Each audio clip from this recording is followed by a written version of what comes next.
11 p.m., living room dead quiet. I'm half asleep on the couch with the raw footage still sitting there. 30 minutes later, it was done. No editor, no Premiere Pro, and not a single line of code written by me.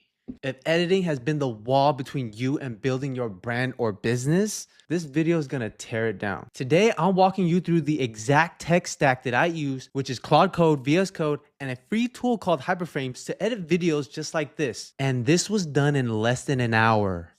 We'll set up the whole pipeline step by step, and you'll be able to grab this style skill in my free school community. And that's gonna save you a couple hours of trial and error. The tools that we're gonna need will be Claude Code, VS Code, and Hyperframes. I used to pay my video editor $100 a video, and he was good. But a week turnaround for the first version, I gave him some revisions, then another day for the next version, every single time. A video a week meant $400 a month, and the wait times caused the bottleneck effect for my YouTube channel, keeping everything stalled. At the very minimum, you have to sign up for a Claude Code plan, which will run you around $20 a month. But think about it, the edits can be done in under an hour, right away whenever you ask it to, and whenever it's convenient for you. This isn't just cheaper, it's faster feedback, more iterations, immediately equals more content. You stay in the creative seat instead of waiting on someone else's schedule. For years, I used AI like a fancy search engine.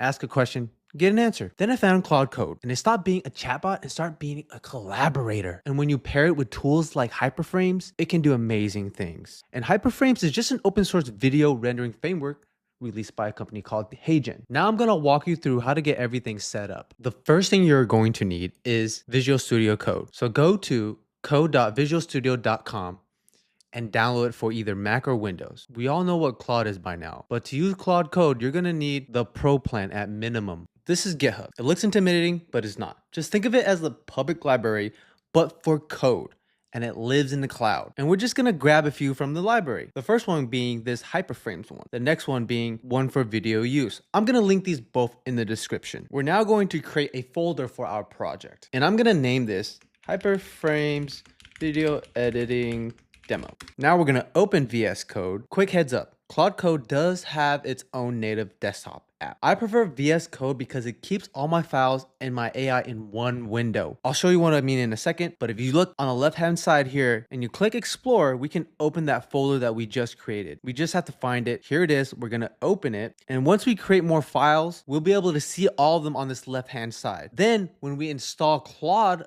as an extension in VS Code, which all you have to do is go to this tab here, this extensions tab, type in Claude Code for VS Code. It'll have a blue check mark with Anthropic right next to it. It will have an install button like this. I already have it installed, so it's not there. But all you have to do is click it. And if you don't see this orange icon on the top right, just refresh VS Code by exiting it and reopening it. And then it's gonna prompt you to sign into your Claude Code account. So you'll also have to create an account if you don't have one. And remember, you do need the Pro plan at the minimum. Now we're gonna go grab those two GitHub repository links and paste it in our Claude Code chat. Then I'm gonna say, clone these two GitHub repositories.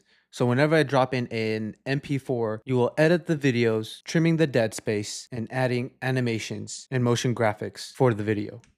Not the best prompt, but I want to see what it can do. If you go on the bottom right, you have a few options. You have edit automatically or plan mode. You're not going to have bypass permissions mode, but you can activate that by going to settings. Then type in bypass. You should be able to find it right here. So Claude Code allow dangerously skip permissions. And basically you're allowing Claude to bypass permissions mode. And there are some risks involved. So if you're just starting off, you can skip this step for now. So I'm going to go ahead and hit plan mode, hit enter, and then you just wait. It may take a couple of minutes. So go grab a coffee, go get some chores done, go do whatever you want, free time. You do have to come back every once in a while and check on it and make sure it's not asking you any more questions or requiring any more prompts. I want to add that you want to let Claude know that you want to have it download this skill for this project. Just make sure you include that somewhere in your prompt. This is what it looks like when the plan mode is complete. So on the right side, you're going to have an overview of the strategy. So read through that. Make sure everything looks and sounds okay. After that, you're going to hit yes and auto accept. For me, I have the bypass permissions mode. I'm comfortable using this since I have been using it for a while now. That way I can walk away, do my own thing, come back, and everything's gonna be ready for me. Now that everything's done, you can see there's files on the left-hand side. One thing I do wanna check is,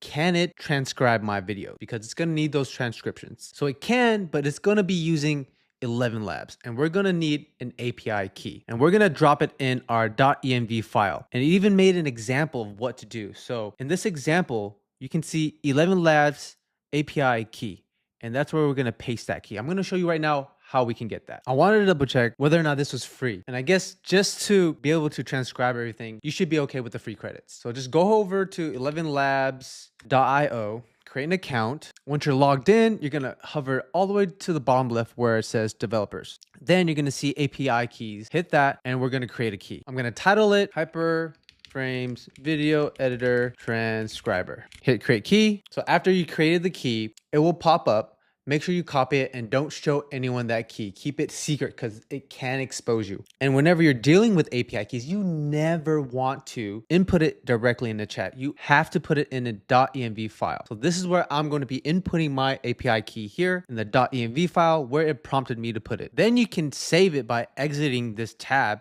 hit save, and it should be able to transcribe our videos. Really quick, I don't want you to stress about this, but an API key is basically a secret string of characters used to identify and authenticate a project or application when it makes a request to an external service. For our case, Claude is making a request to 11 labs. A .env file is short for .environment, which is a simple text file used to store sensitive configuration variables, like API keys in our case. And it keeps it separate from our main source code. So basically, our project right here on the left-hand side where all of our files live is a bunch of code. You won't need to know how to do this in this scenario, but you can make these projects public. When you do that, you don't want your API keys, your tokens, or anything sensitive to be out there in the public.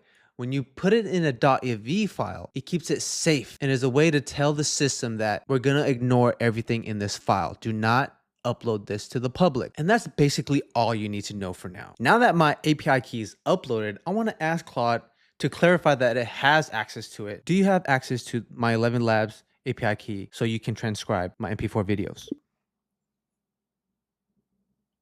So yes, everything seems to be working. So now let's upload our MP4 file, and I'm just gonna go ahead and drag it in. So dragging it in, straight in here, it's actually this video, the intro for this video. The software I use to record already trims all the dead space, so I forgot to leave it raw. But if your software doesn't do that, all you have to do is prompt Claude to, hey, just trim all the filler words, the dead space, and it will do everything for you. So when I was first playing around with this, I already created a style. It's nothing complex. It was done in just a couple of hours, but it did take some time, like iterating things back and forth. So I want to see if I can upload that style here. And if it works and you guys like it, I'll leave it in my free school community so you guys can go ahead and download it. And all you have to do is basically drag and drop that file. It's going to be titled styles. And I'm going to show you how we can refer to this style when prompting Claude. The next thing I'm going to do is I'm going to clear this conversation because it's a lot of context at this point. And if you see this orange circle here and you see it looks like it's halfway filled, that represents the amount of context you have. And anything beyond, let's say 50%, Claude's performance starts to deteriorate.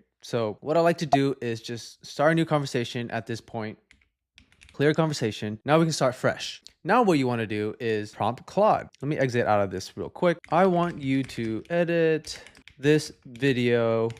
Then when you want to refer to a file that's on the left-hand side, you're going to type in we're going to type in 31 hook, which is the MP4 I dragged and dropped into this project. And when you type then you type in the name of the file, click it. Now I want to refer to the style that I just uploaded and use @style, this one, the style.md. I titled it the blur text animation. Very creative, right? That's what we're gonna do as a style guideline. And I'm gonna have it as plan mode, add motion graphics / animations. Let's just see what it does. The plan is ready. I'm gonna go ahead and accept. And again, I'm gonna bypass permissions and let's see what it does. All right, we have our first mistake. So we forgot to enable speech to text in our 11 labs setting. So we go back to our 11 labs and remember we're in the developer section, go to API keys, hit the 3 dots, hit edit, then go to speech to text and click access, save changes. Now let's see, I fixed it.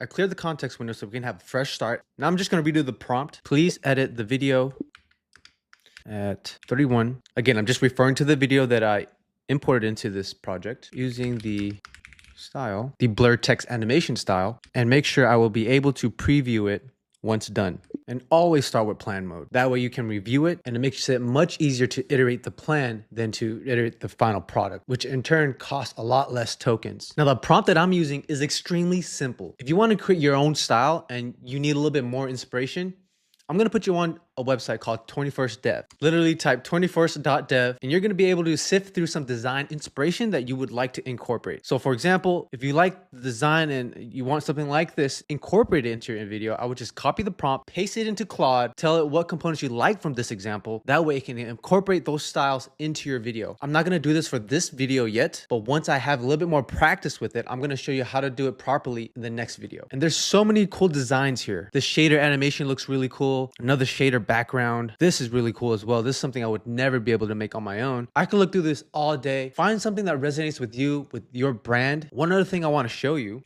if you go back to the GitHub repository for hyperframes and you scroll down right under quick start, you're going to see Claude design guide. Go ahead and click that because you're going to be able to see how you can prompt Claude to make the designs that you want.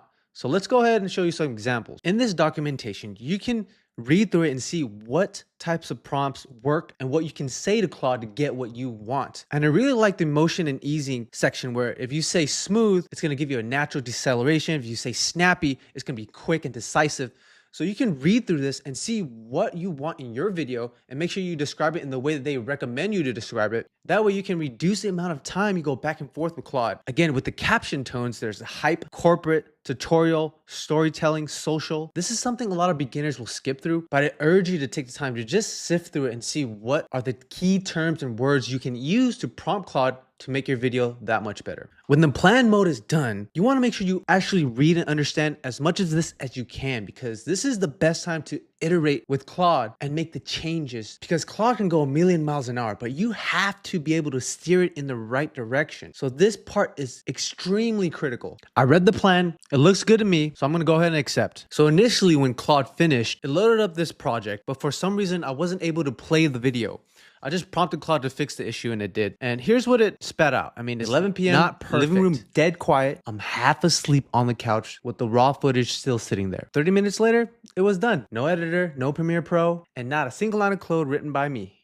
Keep in mind, this is just a starting point. From here on, I would prompt Claude to add certain things. I'm back in VS Code. I cleared the conversation again, and what I prompted it to do was, first off, refer to that file, which was index.html under preview projects here. So remember, use the @ sign, refer to it. Then I said, review the transcript, and where you can, add a visual motion graphic that can help storytell. And the approach it decided to take was, when I say 11 p.m., dead quiet, it's going to use an emoji that fades to the bottom right, drifts up, fades out before it strikes through. And then 30 minutes later, it's going to have a white progress bar that fills from left to right across the bottom and dissolves on done. So for the sake of this video, I'm just going to accept. I know it's not going to be perfect, but I just want you to get a taste of what you can actually do, but just back and forth natural language with Claude Code. And just like a video editor, once your editor understands your style and knows what you want, it becomes way easier and the back and forth starts to lessen. It's the same with Claude Code. The only differences are